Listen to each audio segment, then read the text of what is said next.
I think I'm very good at turning away from things that I think are no longer good for me. I'm great at quitting. Yeah, I love quitting. I love quitting. I quit all the time.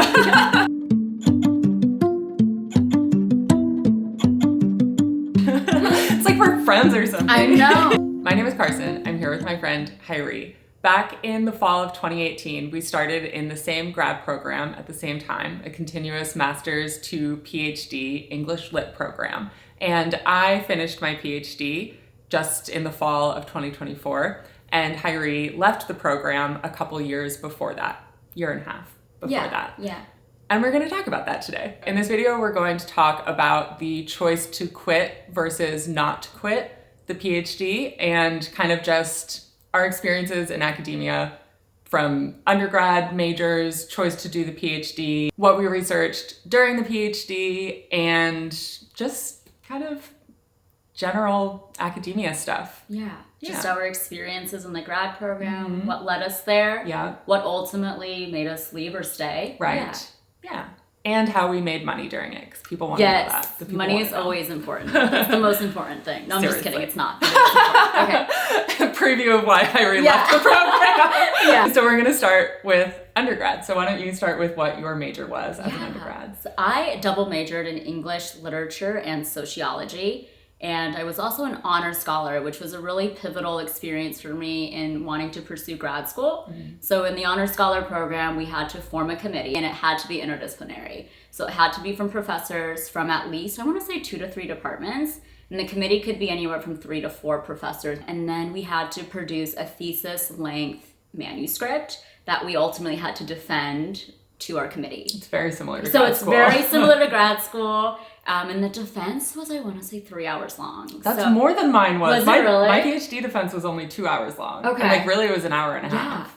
It was technically a minor, but I was 1 credit away from being a Spanish major. Oh, Right. So I went abroad to Argentina and I did research. It was sociological qualitative research. And I had to produce, again, another thesis length manuscript. I did some old English research, actually, Right. a little preview, a little foreshadow with a professor. I had a lot of opportunities. I was really grateful for opportunities and for professors to open up research accounts for me. So having essentially 3 different opportunities to do research really convinced me that I could do grad school, or that I wanted to do grad school. Yeah. For me, I had none of that interdisciplinary stuff in undergrad. My major was writing, literature, and publishing. And so I was doing mostly literature because that was where my interests were lying at that point. But I chose the writing, literature, and publishing program because I wasn't sure whether I wanted to do kind of a traditional, just straight literature, academia forever career. And this program offered me opportunities to take courses in book and magazine publishing. And I did a lot of creative nonfiction writing and writing for magazines. I interned at a literary agency, and I just hated everything other than the literature stuff. I was just like, I took the publishing class and I was like, oh, this is business. I don't like business. I like books. And so I started taking more and more classes that were in early modern English lit. We both knew already what like time periods and literature we were interested in, but I know for me, I wasn't 100% sure about pursuing grad school yet. Were there other like fields or career paths that you considered other than grad school before you applied? I briefly considered, and I think even at the time I knew this was like panic response while I was applying to grad school, and the application process is so tumultuous in a lot of ways, like emotionally, financially, so expensive, and there was just a lot going into each application. I had a panic response and I was like, should I do TFA, Teach for America? And I openly talked about this with my advisor, and she actually told me not to do it. She was like, you are panicking, like you're ready for grad school, don't worry. But that was the only thing I really considered. For me, the decision to do grad school, I made a little bit more gradually, pun intended, because you went straight from undergrad to grad school. You applied as a senior and then you went into grad school. I felt pretty sure when I finished undergrad that I was going to go into grad school. I accidentally finished undergrad a semester early because I had more credits than I realized. And so I was like, that decision-making point of being done with undergrad happened sooner than I thought. I only found out like a semester in advance, and I was like, oh my God, I'm already going to be finishing. And I didn't feel ready for grad school. And I really wasn't sure about committing to like the long haul of a PhD. So I decided to I thought maybe it would be a year to kind of save up some money and just figure out whether after a year post undergrad, I still wanted to do the PhD. And I figured if I still want to do it, then I really do want to do it. And so I'll do it. And it ended up being more like 3 years, 2.5 years, 3 years, because I got a job as a baker at this really cool bakery that was just desperate for help. And so they hired me with no work experience. And it was a great job. I loved it. And I was really happy doing that. And so that made me also keep reconsidering like, okay, I'm really happy living in Somerville, Massachusetts, working full-time as a baker, part-time, like playing folk music in a little band at local clubs. Like, is this what I want to be doing instead? Do I want to just be, pursuing whatever this would lead me to rather than doing grad school? And ultimately, I missed academic work, and I still was really passionate about the idea of doing the PhD. And also that job gave me multiple repetitive stress injuries that I still deal with today. And so it wasn't going to be sustainable in the long run. And so I decided to go to grad school. I think I applied to 12 programs, which was so expensive. It's like $100 at least per application. So good thing I'd been saving that money. And I got rejected from almost all of them. I got waitlisted as a couple. I got deferred to the master's program for one, which meant that I would have had to be paying and then would have the opportunity to apply for the PhD after the master's. And I just was not interested in that. So I ended up going to the only school that offered me a full admittance to the master's PhD continual program with funding provided through working for teaching. And so it was ultimately a very easy decision for me of where to go to school because nobody else wanted me. So unlike Carson, I actually started the application process as a senior in undergrad. And I don't necessarily recommend that because as a senior, you have a lot going on.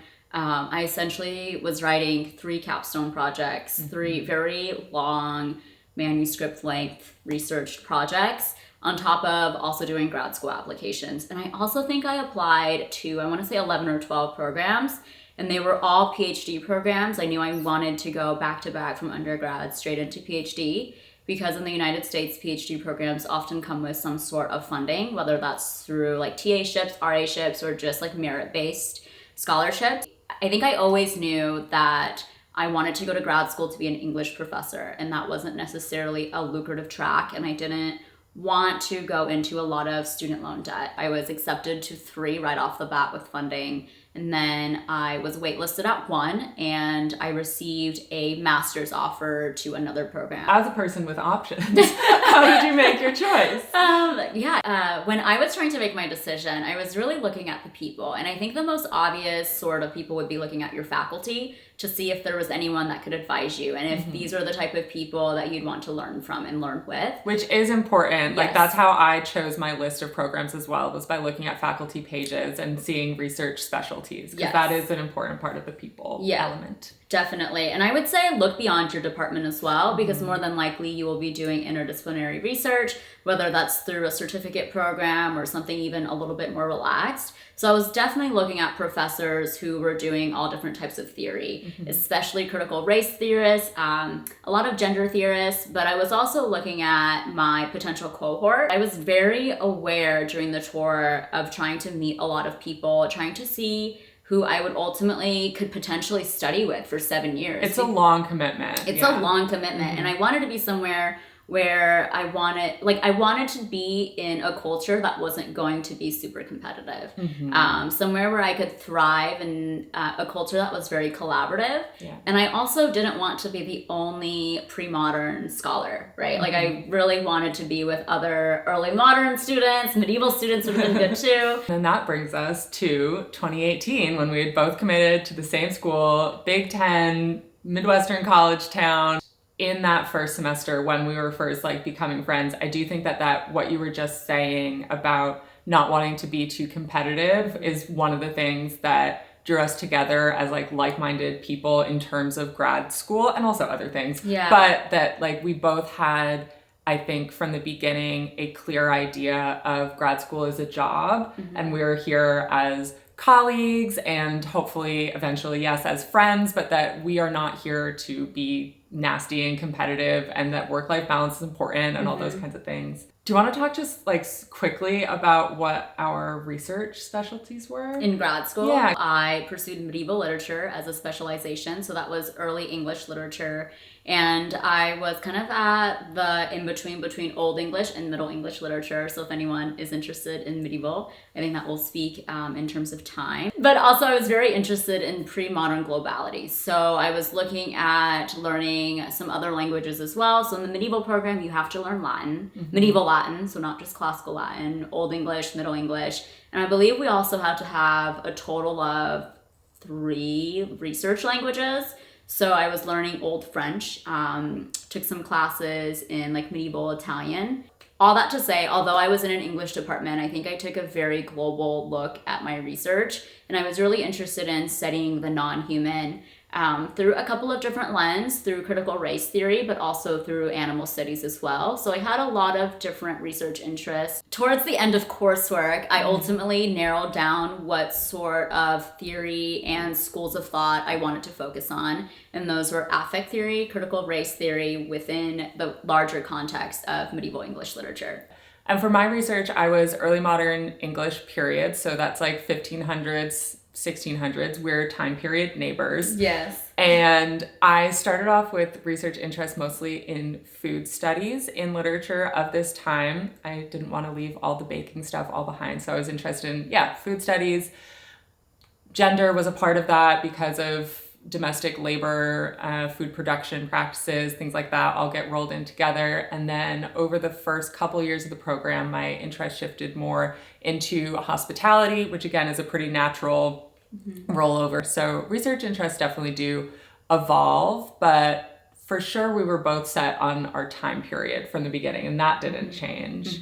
But you just kind of, over the course of taking classes and working more and more with advisors, new things come up and it shifts a little bit. Yeah. So at the beginning, this sounds so stupid, but I didn't have any goals or like career pathway lined up for myself when I started. So the program that we were in together is called a continuous master's to PhD program. And so that meant that the first 2 years of the program were the master's degree. And then after those 2 years, you got to internally reapply. So after the end of the second year, you were awarded your master's degree if you had completed everything, and did an internal reapplication, which I think was just a couple letters of recommendation from faculty. It was very much a formality. Yes. It wasn't really an application. Yeah. It was the kind of thing where they told us nobody ever fails this, because if you're going to fail, people will have already talked to you about the fact that you're not making the progress you should be. So it was a couple letters of recommendation and a statement of purpose for what you wanted to specialize in continuing into the PhD section. So at the start of this program, I had my research interests. I was really excited to be going back to school, really passionate about literature, all of that, but I really didn't have any career goals or anything like that. In a very charismatic way, though. Oh, thank you. Yeah, like, you weren't just like floating by. Like you very intentionally, I think, were open to a lot of different opportunities. Yeah, I guess that's the thing, is that I didn't want to overplan because I already knew from myself. I was 24. I knew that making rigid plans doesn't really work out that well for me. I would say I was estimating 50-50 chance that I would drop out after the master's degree. I think they call it mastering out of the program, because I wasn't sure if I wanted to do the whole 7-year PhD. And I knew that I hadn't wanted to pay for the master's degree. So my plan was just to do those first 2 years, possibly drop out and just get that free master's degree. But if I wanted to keep going, to apply to the PhD stage, which also, if you were considering a master's degree in English, just apply to a PhD program and drop out. Don't pay for anything. I was very comfortable with the idea that the PhD would be a job that I would have for 2 to 7 years, depending on if I went past the master's degree. And then maybe I would do something else. I came into grad school knowing that I wanted to be an English professor. I really didn't envision other trajectories. So I kind of firmly knew, and I didn't really open myself up to other opportunities in that way. So I know you were kind of like laughing about you didn't have goals, but again, I think that was very intentional and like, and ultimately ended up being a very good thing. I remember we talked a lot about this when we first met. Like, are we like, how serious are we about the program? Like, how committed are we? And I remember being in awe of how open you were to all different types of opportunities and outcomes. And I was very rigid. Like, I was like, I have to do this. There's type A else. Friend, type B friend. Very type A. Like, I have been gearing up for Which this is a great strength in a lot of ways. Yeah. But also very ironic because I ultimately left the program and pursued something entirely different. Yeah. I'm just like a big fluffy tumbleweed and I see where the wind blows me. I was also 21 starting this program. Yeah, I think I turned 22 like the day of orientation or something like that. Crazy. Yeah, it's really young. Baby. It's just a wee little baby. A huge factor for grad school is money, right? Oh, like we said, most PhD programs have some form of funding available, whether it's built in or you kind of have to seek it out yourself, but you get tracked through different opportunities to pursue forms of funding. The main way that we received funding in this program was by teaching 1 or 2 undergraduate courses throughout the duration of the whole program. So that means that when I showed up in the fall of 2018, I got 5 days of crash course training on how to teach an undergraduate class. And then day 1 of the semester, I stood up in front of a class of undergraduates and I started teaching writing courses. In our starting literature cohort, we had maybe like 10 to 15 people. And I would say like 80% of us were getting our funding at that point just through the standard built-in teaching requirement. But some people were on fellowships. Yes. Yeah. So one of the competitive things in my offer package was a fellowship for my first year, which meant that I didn't have to teach right off the bat. And I knew that coming right out of undergrad, freshly 21, I probably wasn't ready to lead a whole course by myself. Because again, this wasn't like a teaching assistantship. I would have to make a syllabus and just start teaching right off the bat. I did have a fellowship, but I will mention that a fellowship is often a pay cut from what you get if you were to teach, which isn't really great. And I think there are a lot of great conversations and like discourse about how a fellowship in many ways is classist because you knowingly take a pay cut. So you have to be able to afford a pay cut in order to take one. Right. So that first year, that fellowship was $18,000, and that's all I got paid across 9 months, I believe. Yeah. And I think that I was making $20,000, maybe $21,000. Maybe 21. It was a while ago, but yeah, and that $2,000 or $3,000 makes a big difference. Yeah, definitely. $18,000 or $21,000 is not a lot to live on at all. Definitely important context here is that this school is in kind of a suburban town in the Midwest, so the cost of living is pretty low. I was living alone and I was paying $700 a month in rent, and that was, the bulk of my expense went towards that rent, but then groceries were cheap. I had just a shitty old car and that didn't cost much money for anything. And yeah, my expenses were pretty low, but it definitely still was living on a budget. We We were definitely going paycheck to paycheck. Mm-hmm. And while this is a pretty affordable area, we were still getting paid under a living wage and just slightly above a poverty wage. So for some context there, and in comparison to Carson, I had a partner who was also in grad school, not on fellowship, so getting paid what Carson was getting paid. And we paid about, I want to say $820 total in our rent. So that was a little bit more doable. I do think in general, grad school is more doable with a partner. Yes. Or a patron of some sort. It just helps. It just helps, yeah. Emotionally, financially, keeping the house cleanly. Yeah. I was overpaying, but I didn't know it because I had been living in Boston for 7 years. I saw $700 a month to live alone. I was like, steal of the century. This is the cheapest rent in the world. Come to find out, talking to other friends I made in the cohort, they're paying $500, $600 for a 2-bedroom. I was like, oh, okay. So yeah, I was, that apartment was so bad. I remember you made it so shower beautiful. at that apartment. Do you remember what that I do remember the shower, but your ability to decorate made it so cozy. It was cozy. Yeah, we all loved hanging out there. Yeah, it was really fun. Hospitality. So I think a fellowship seems like a great option if it's offered to you. And of course, I was very grateful to have a fellowship. However, one of the very real ways that it's sort of detrimental is not only is it a pay cut from a TA-ship, it also in some ways makes it harder for you to form very pivotal, important relationships right off the bat. So since I wasn't teaching, I wasn't enmeshed in these circles of like TAs with an older grad student leading those groups, like mentoring and also connecting with professors. My only sort of access I had to professors were through my seminars.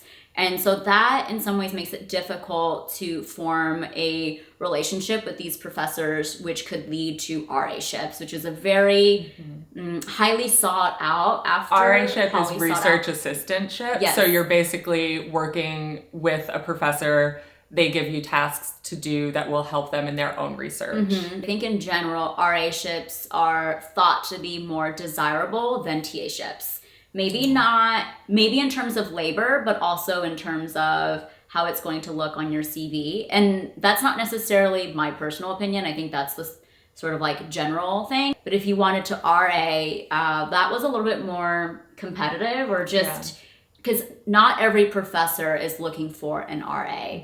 And it's not like there's a bulletin of postings of which professors are looking for it. It's based almost exclusively on relationships. Yeah. And so that I felt like kind of prevented me from forming those relationships right away. However, I was very cognizant of that. So I was seeking out relationships outside of the department as well to get an RA-ship for the following year. So in the 5 years I was in grad school, I was instructor of record, like Carson started out being. I was also a traditional TA for other professors in large survey classes.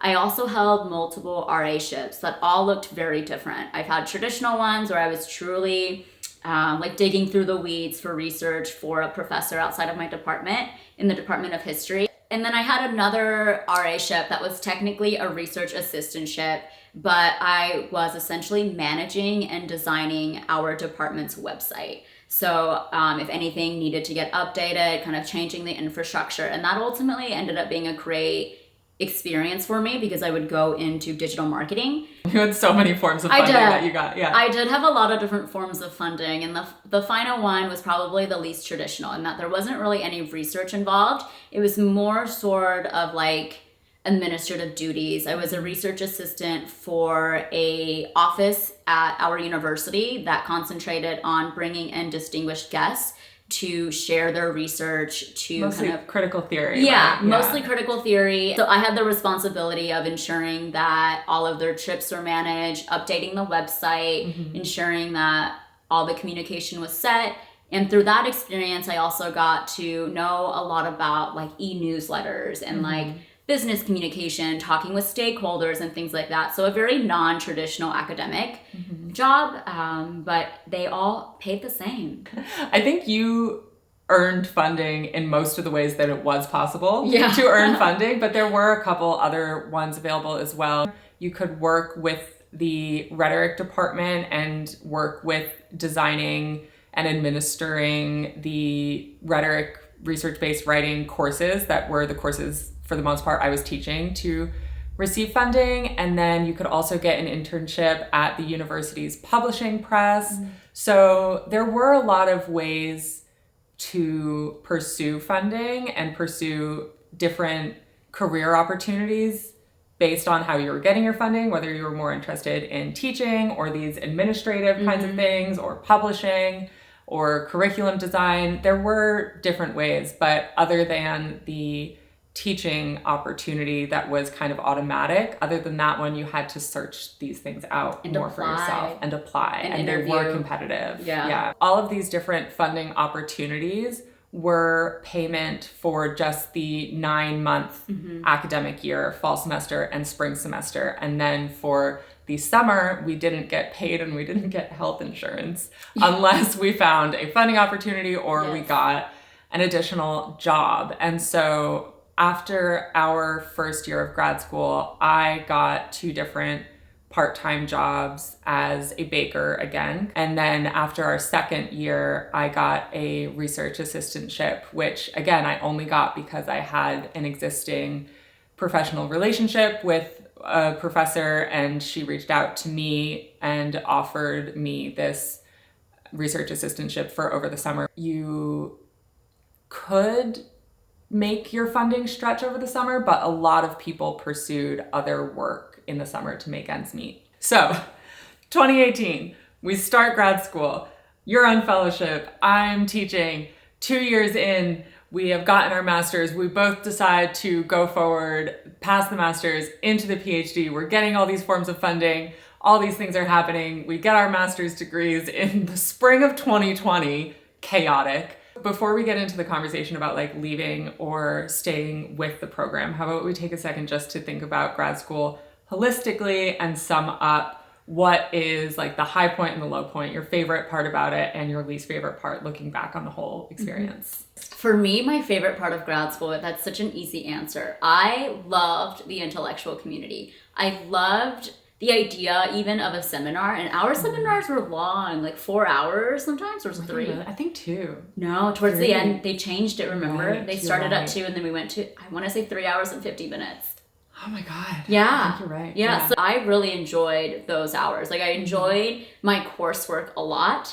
I loved the act of openly discussing literature or even theory, especially theory, actually. And I loved being around people who also didn't think that was silly. Like, you know, and I think I say that because a lot of academic disciplines tend to be valued, right? Like if you tell someone you're doing a PhD in biochemistry, for instance, people take that very seriously and they're like, oh, are you going to solve the solution to XYZ disease? But if you tell people that you're getting a PhD in English literature, they often laugh or say, you know, like they think it's a very frivolous activity or pursuit.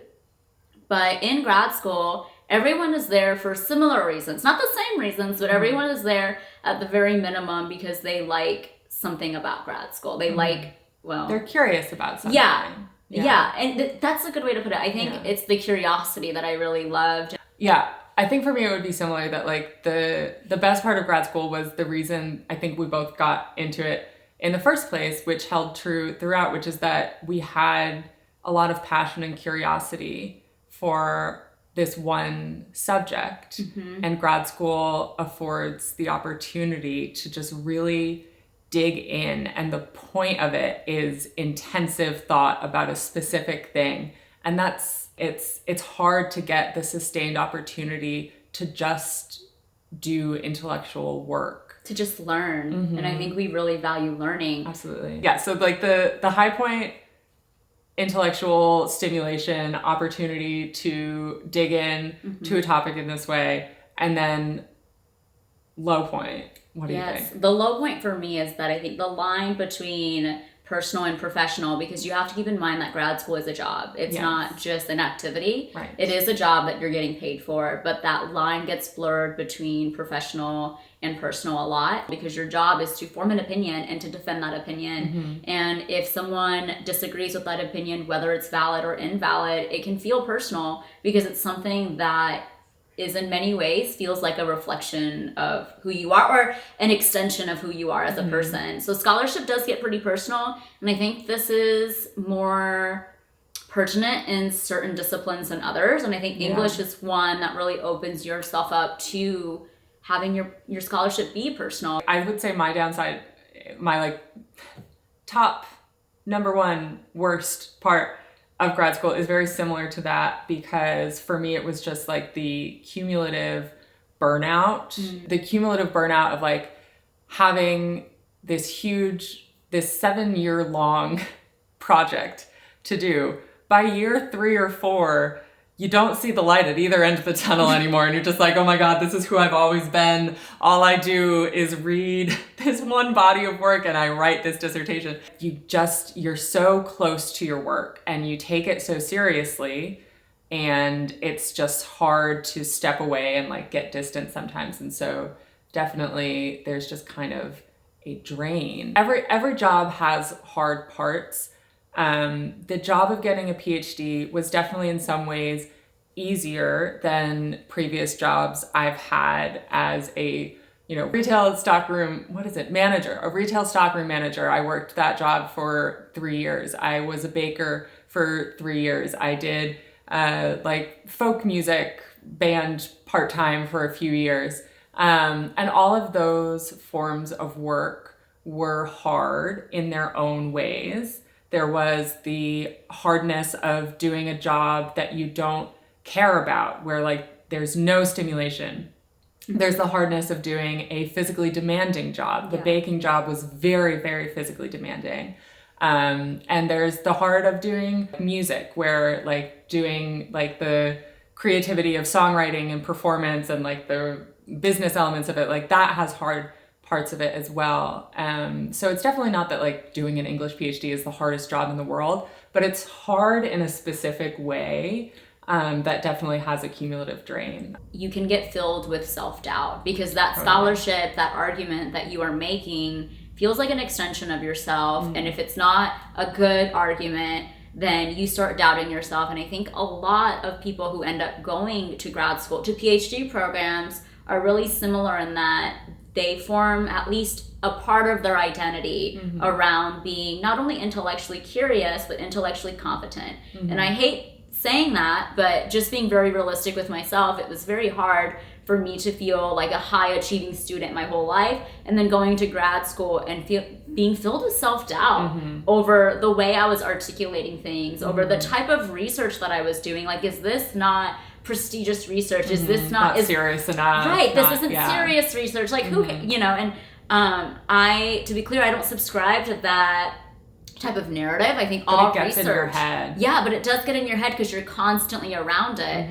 And I think all research is important for different reasons, right? Maybe the impact is different, but I think all research, pursuit of knowledge is always worthwhile. Exactly. Yeah. But that's not necessarily the experience you're getting day to day, right. I would say. Yeah.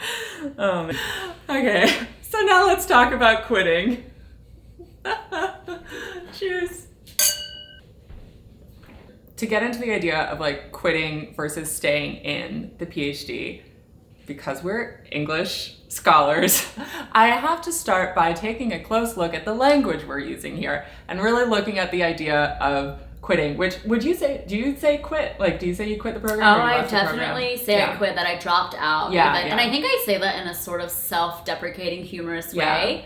And also because it's shocking, right? Like those words like quitting and dropping out are shocking. Like I could definitely use more neutral words, but in some ways I embrace that shock factor because it opens up a dialogue, a conversation about, wait, tell me more. When I say like Hyeree quit the program, I would not want it to sound like I'm suggesting that I accomplished something that you failed at, because that is not the case at all. And like I said earlier, I came into this with like 50-50, I quit. Like it just happened that for a number of reasons, I ended up deciding to stay. But yeah, that like there shouldn't be a stigma attached to the idea of quitting or dropping out of grad school. It's a job. And sometimes you quit jobs to do different jobs. And I just want to add, because I know that some of that there's at least one person watching this who's contemplating quitting their program, Yeah. I did have those thoughts in my head of like, I'm a failure if I quit. Like, this is not a decision I was necessarily proud of as I was making it. But now that I'm about a year and a half removed from that decision, I feel very good about it. And I think it takes time because, again, this is a very personal career path. And you had the vision of being a professor and everything. Yes. So it was very dramatic shift. It was very dramatic, and I was deeply invested in this person that I had imagined myself out to be for a long time, or that I had wanted to be. So it was a personal decision, but I remember talking to a friend who had left the program about a year and a half before I was contemplating and they told me, I know it seems so personal and so hard, and like it's going to be this big moment of failure in your life, but truly, if you think about it, it is a career change. People make career changes all the time. People jump from job to job all the time. Yeah. It's unusual to stay in a job for 7 years in your 20s. Yeah, definitely. And so hearing that really changed my perspective that I am just leaving a job behind and pursuing a new one. And now I'm really at a place where I feel like it was just a choice I made. Yeah. And of course I use self-deprecating language sometimes. Like, I dropped out. I'm a quitter. Yeah. But I'm actually really proud that I can... I'm proud of you. Yeah, thank you. Like, I think quitting, especially in the United States, is so fraught. Not just grad school, but quitting a sport in middle school. Quitting anything. Is are you a quitter? Yeah. Yeah. This is just not a country that really embraces that sort of action. And... I think I'm very good at turning away from things that I think are no longer good for me. I'm great at quitting. Yeah, I love quitting. I quit all the time. Let's give the people what they came for. Hyeree, why did you drop out of grad school? Oh gosh, there were so many moments that led up to my decision. And to be clear, I even took a leave of absence for a semester to really see if this was something that I wanted to commit to. And by that, I mean quitting grad school, because I left really late and far into the program. I left after completing my PhD coursework as I was preparing for my qualitative exams.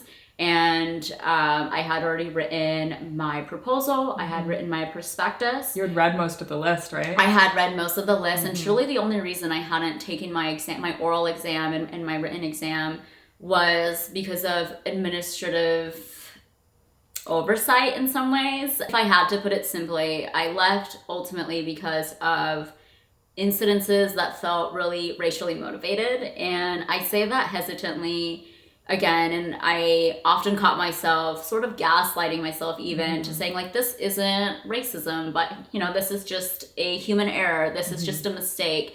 But it got to a point where some of these things were consistent and there was a clear pattern being established. And when I first started opening up about these experiences with my advisors, they immediately were like, this is harassment. This is not normal. This is racial harassment. This is racism. Like, we need to solve these issues. And I want to be clear in saying that I felt like my faculty, especially my committee, were so supportive of me. And I think my qualms were really more systemic, which is the reality of racism. Racism is often not often. Racism is systemic, right? Obviously, all of these instances had emotional impact on me as a person, as a Korean American attending a PhD program. But there were also some very real, tangible consequences as well. For instance, if some parts of my administrative stuff, like paperwork, weren't getting filed and everyone else's were, that would put me back in applying for certain fellowships because I technically didn't have a box checked in the system. Or there were instances where I straight up wasn't getting paid. And all of that really should have been automated because our paychecks were the same month to month. But there was 1 year where out of the 9 paychecks I should have received, 5 of them were late or short. So that was a huge factor, and that's often what I point to. But the racism was on all levels, like just comments in the hallways, comments and actions in seminars. And I think that's a very real reality for a lot of grad students of color. This was also when my dog got sick and I needed to pay for like hundreds of dollars of medicine. So each paycheck really fucking mattered. Yeah. The cumulative drain, the burnout, all your emotions being wrapped up in your work was hard enough for me. not experiencing systemic issues and discrimination on top of that. So it's like anything. And our other friends who dropped out for different reasons. So like there's definitely lots of valid reasons to leave, including just that you don't want to do it anymore. But you definitely had this particularly egregious set of circumstances. And it was all exasperated by the pandemic when anti-Asian racism in the US was heightened. So all of this was going on. And like other places in the world, people were making a lot of threats to the Asian community here. And so it was just a lot of things happening all at once. It was too much. It was. And it got to a point where I felt like it would be wrong of me to not remove myself from a toxic situation. A situation I recognized as toxic and a situation I knew I could leave. It just felt wrong to myself to keep myself there and who I was as a person. So I left. Good for you. Thanks. Again. This is why we needed the wine, so we could cheers for dramatic effect. Yes, it is. Yeah, I know it sounds all very dramatic now, but... Well, it was kind of dramatic while it was happening too. Yeah, I had to... But the beauty of it all, the silver lining, and I think sometimes there are just bad moments and bad experiences and there are no silver linings. But for me, it was really helpful to look for a positive in this.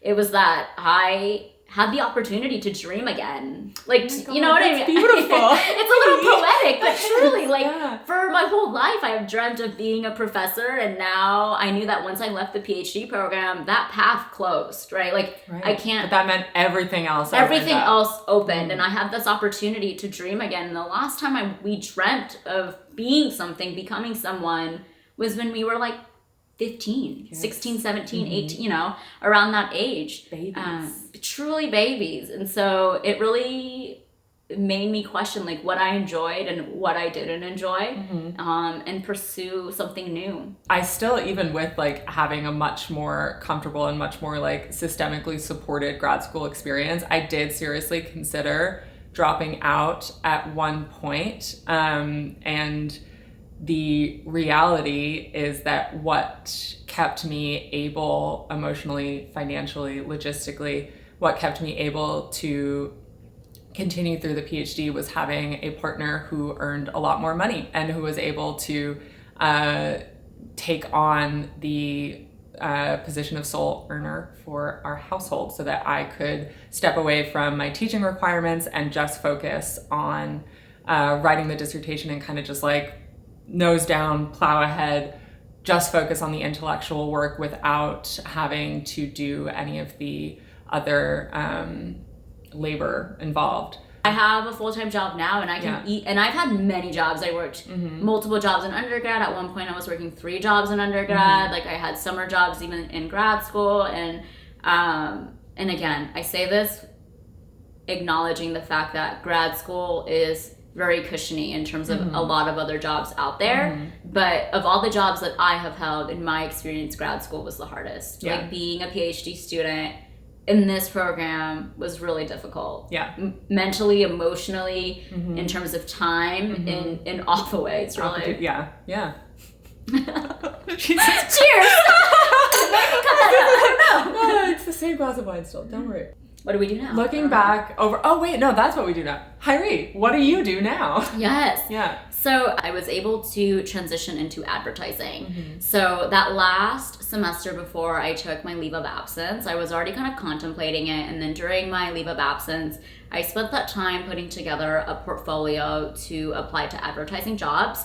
And I think it would be assumed that I would apply to copywriting jobs as an English major and with such an extensive, like 5 years of English teaching experience and things like that. But I actually applied to art direction, and maybe this was due to burnout or what, but I was really interested and captivated by the world of design and being able to convey things visually after spending so much time in my life conveying things through in a discursive way. And so I joined an advertising agency as an art director and pretty quickly got promoted to associate creative director, and I'm still in this job today. I think what grad school did really well for me was the ability to articulate my thoughts, to communicate very clearly. And I say this in large part due to the teaching experience. Totally. And I actually say now in my job that marketers are a lot like teachers in the sense that we have to take an idea and make it very easy to digest for a broad audience. Distill it. Exactly, and that's what teachers do.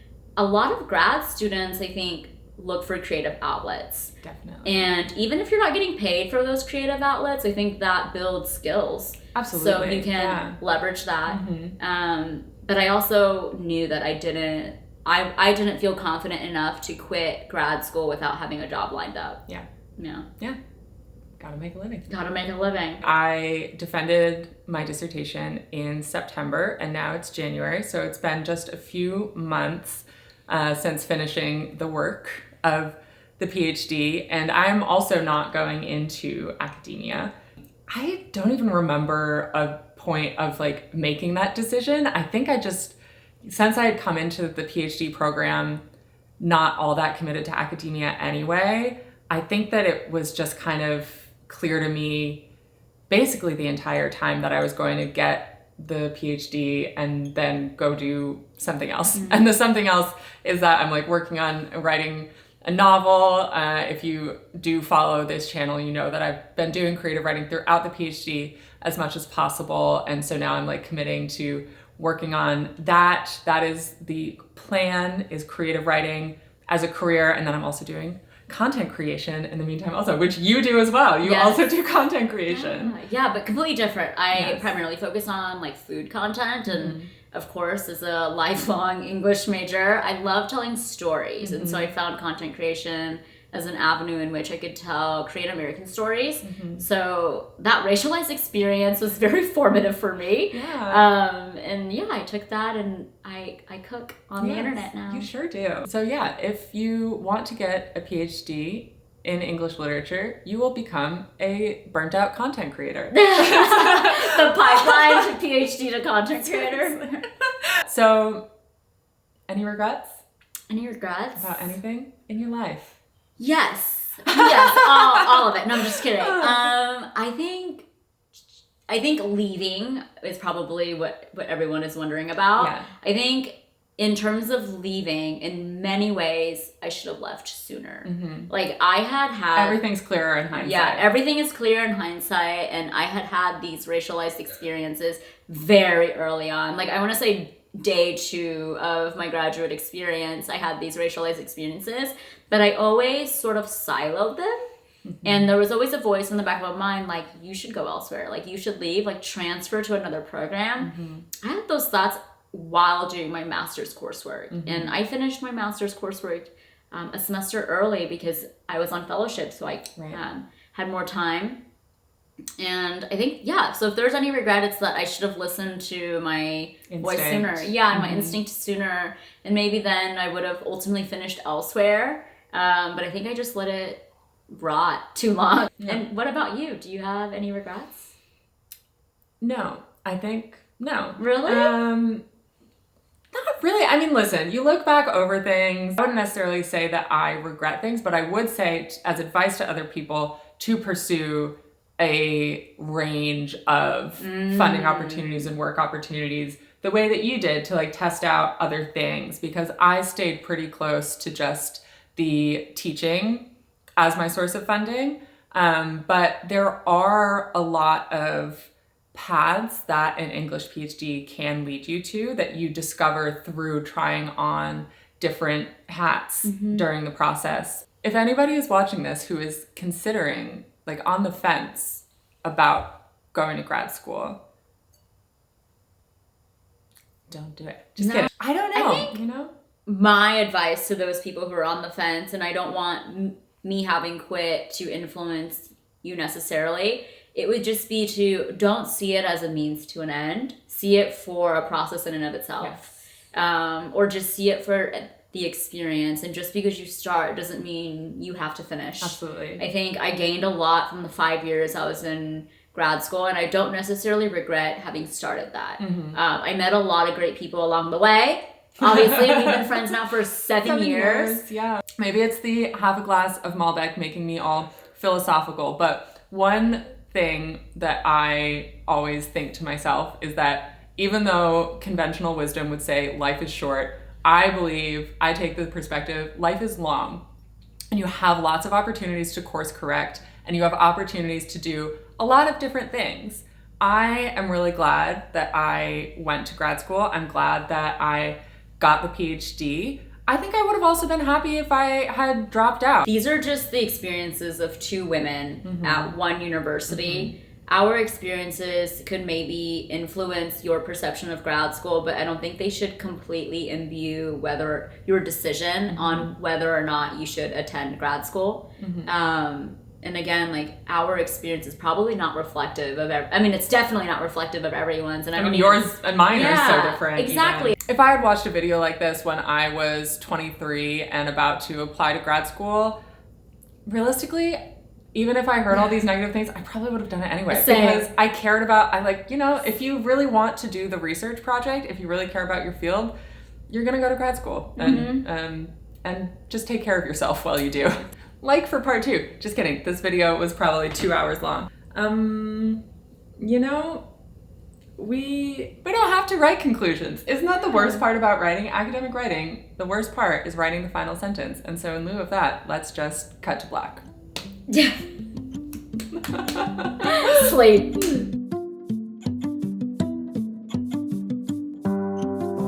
Chief, what was it like being the dog of someone in grad school? Did you like it? Did you like when mom worked from home during the pandemic?